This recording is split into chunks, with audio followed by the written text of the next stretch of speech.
এই মুহূর্তের মধ্যে সবচেয়ে বড় খবর, আমি পদত্যাগ করব, হঠাৎ তোলপাড় ফেলে দিলেন শুভেন্দু অধিকারী।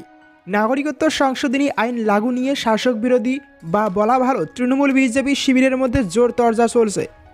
কয়েকদিন আগেই হাবড়ার মাটিতে দাঁড়িয়ে এক সভা থেকে সিএএ নিয়ে বিজেপিকে তীব্র নিশানা করেন মুখ্যমন্ত্রী মমতা বন্দ্যোপাধ্যায়। সেই হাবড়া থেকেই পাল্টা সভা করে মুখ্যমন্ত্রীর উদ্দেশ্যে চ্যালেঞ্জ ছুড়ে দিলেন শুভেন্দু অধিকারী।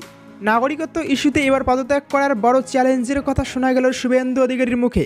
এদিন উত্তর 24 পরগনার দক্ষিণ হাবড়াতে বিজেপির বারাসত সাংগঠনিক জেলার ডাকে লোকসভা নির্বাচনকে সামনে রেখে এক নির্বাচনী জনসভা থেকে সিএএ ইস্যুতে শাসক দল তৃণমূল কংগ্রেসকে নিশানা করে সুর চড়ান শুভেন্দু অধিকারী।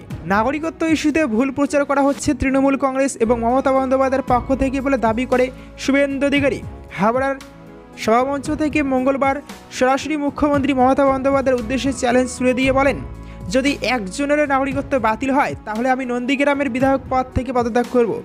আর শাসক দলের পক্ষ থেকে বা মমতা বন্দ্যোপাধ্যায়ের তরফ থেকে অপপ্রচার চালানো হচ্ছে, তা যদি প্রমাণ করতে না পারেন তাহলে মুখ্যমন্ত্রীকে পদত্যাগ করতে হবে।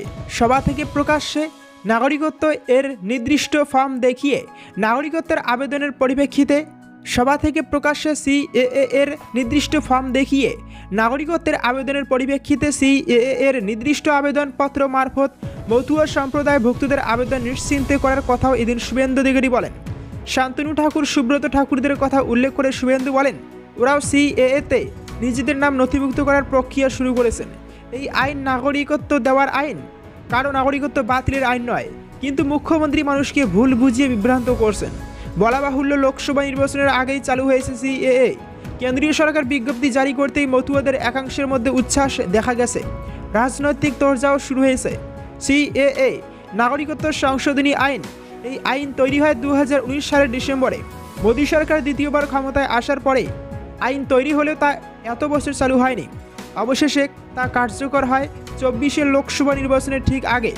আর হাবড়ার সভা থেকে মানুষজনকে শুভেন্দুর প্রশ্ন, আপনারা কি চান ফের উদস্ত হতে? তারপরে শুভেন্দু অধিকারী সিএএতে নাগরিকত্ব বাতিল প্রসঙ্গে তার বিধায়ক পদ থেকে পদত্যাগ করার চ্যালেঞ্জের পাশাপাশি মুখ্যমন্ত্রীকেও সিএএ নিয়ে তার চ্যালেঞ্জ গ্রহণ করার দাবি জানান শুভেন্দু অধিকারী।